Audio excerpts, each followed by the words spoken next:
బులెటిన్లో మరో breaking news. Puri సమీపంలో వాయుగుండం తీరం దాటింది. శ్రీకాకుళం జిల్లాలో నిన్న నుంచి భారీ వర్షాలు కురుస్తున్నాయి.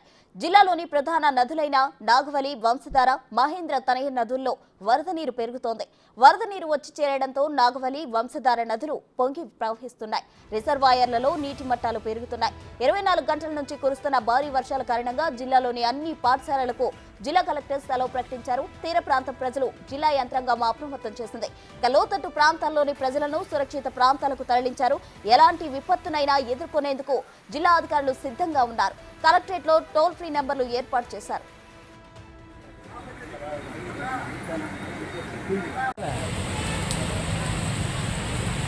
ఎప్పటికి వెళ్తుంది మనం ఎప్పుడు చేస్తాం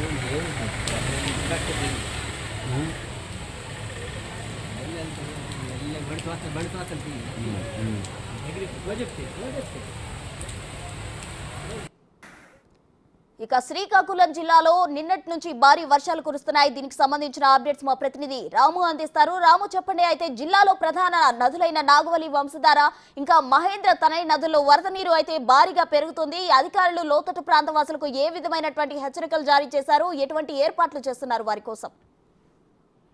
ప్రసూన వాయుగుండం అయితే ఈ రోజు మధ్యాహ్నం పూరికి సమీపంలోని తీరం దాటినట్టు కూడా వాతావరణ శాఖ అధికారులు అయితే ప్రకటించారు. దీని గత 4 రోజులుగా కూడా ఈ అల్పపీడనం అల్పపీడనంగా మారడం, మరోవైపు అది వాయుగుండంగా మారడంతో గత 4 రోజులుగా కూడా మొత్తం జిల్లా వ్యాప్తంగా కూడా విస్తారంగా వర్షాలు కురుస్తున్నాయి. భారీ నుంచి అతి భారీ వర్షాలు కూడా నమోదవుతున్నాయి. వాగులు, వంకలు కూడా పొంగి ప్రవహిస్తున్నాయి. చాలా వరకు కూడా ఎక్కడికక్కడే కూడా పొలాలన్నీ కూడా పూర్తిగా నీటితో మునిగిపోయి, మరోవైపు చూస్తే పై ప్రాంతాలు మరోవైపు జిల్లా వ్యాప్తంగా కురిసిన వర్షాలతో పాటు ఇదే వాయుగుండం ప్రభావం కూడా అసలు ఒరిస్సా, ఛత్తీస్గఢ్, విదర్భ వరకు కొనసాగడంతో పై ప్రాంతాల్లో వర్షాలు విస్తారంగా కురవడం వల్ల నాగావళి, వంశధార నదులు కూడా ఉధృతంగా ప్రవహిస్తున్నాయి. మరోవైపు లోతట్టు ప్రాంత ప్రజలందరినీ కూడా ఇప్పటికే జిల్లా యంత్రాంగం అయితే అప్రమత్తం చేసింది. లోతట్టు ప్రాంత ప్రజలందరూ కూడా సురక్షితంగా ఉండాలి.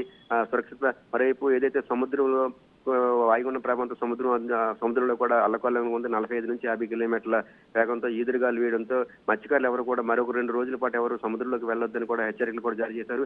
లోతట్టు ప్రాంత ప్రజలందరినీ కూడా సురక్షిత ప్రాంతాలకు తరలించారు. వారికి సంబంధించి అన్ని ఏర్పాట్లు కూడా జిల్లా యంత్రాంగం చేసింది. మరోవైపు ఇదే పరిస్థితి కూడా మరొక 2 రోజుల పాటు ఉంటుంది. ప్రస్తుతం అయితే వాయుగుండం భూమి మీదకి రావడంతో ఇది క్రమేపీ కూడా తీవ్ర అల్పపీడనంగా మారి అలాగే అల్పపీడనంగా క్రమేపీ బలహీన పడుతుందని కూడా వాతావరణ శాఖ అధికారులు స్పష్టం చేస్తున్నారు. అయితే ఇది బలహీన పడే కొద్ది కూడా అలా క్రమేపీ కూడా వర్షాలు కూడా తగ్గుతాయి. అయితే ఈ రోజు మాత్రం మరొక 24 గంటల పాటు అక్కడక్కడ కూడా 1-2 చోట్ల కూడా కోస్తా జిల్లాలో కూడా తుఫాన్లు, భారీ వర్షాలు కూడా నమోదయ్యే అవకాశం ఉన్నట్టు కూడా వాతావరణ శాఖ అధికారులు స్పష్టం చేస్తున్నారు. ఎక్కడ ఎటువంటి విపత్తు వచ్చినా ఇమీడియట్ గా కూడా స్పందించేందుకు కూడా జిల్లా యంత్రాంగానికి సంబంధించి కూడా కలెక్టర్ గత 3 రోజులుగా కూడా కలెక్టర్ ఆఫీస్ లో ఉండి పర్యవేక్షిస్తున్నారు. ఎక్కడ ఎటువంటి ఇబ్బంది వచ్చినా ఇమీడియట్లీ కూడా అక్కడ సహాయ చర్యలు కూడా చేపట్టాలంటూ కూడా జిల్లా కలెక్టర్ దినకర్ అయితే అధికారులందరికీ కూడా ఆదేశాలు జారీ చేశారు. ఎక్కడైనా ఏదైనా చెట్టు విరిగిపోయినా లేకపోతే ఏదైనా కరెంటు స్తంభాలు విరిగిపోయినా సరే ఇమీడియట్ గా విద్యుత్ అధికారులు కానీ లేకపోతే జిల్లా రెవెన్యూ అధికారులు కానీ ఇమీడియట్ గా చర్యలు చేపట్టాలంటే కూడా వారికి కూడా ఆదేశాలు జారీ చేశారు. ఎక్కడ కూడా ఎటువంటి ఇబ్బందులు లేకుండా ఇంతవరకు అయితే ఎక్కడ జిల్లాలో కూడా ఎక్కడ ఎటువంటి ఇబ్బందులు అయితే తలెత్తే ఇదైతే ఎక్కడ కూడా దానికి సంబంధించిన సమాచారం అయితే ఎక్కడ రాలేదు. కానీ వాతావరణం మరో 2 రోజుల పాటు ఇదే విధంగా ఉంటుంది. కాబట్టి ఈ రోజు నుంచి క్రమేణా ఈ అల్పపీడనం అది వాయుగుండం క్రమేణా తగ్గి కూడా అలాగే క్రమేణా బలహీన పడేది విదర్భ వైపు వెళ్లే అవకాశం ఉంది. కాబట్టి మరొక 2 రోజులు ఈ రోజంతా 1-2 చోట్ల భారీ వర్షాలు కురిసి అక్కడి నుంచి క్రమేణా బలహీన పడుతుంది. అయితే దీనికి సంబంధించి ఇప్పుడు నాగావళి, వంశధార అయితే ఉధృతంగా ప్రవహిస్తున్నాయి. నదీ పరివాహక ప్రాంతాలందరినీ ప్రజలను కూడా అధికారులంతా అప్రమత్తం చేశారు. ప్రసూన. థాంక్యూ రాము.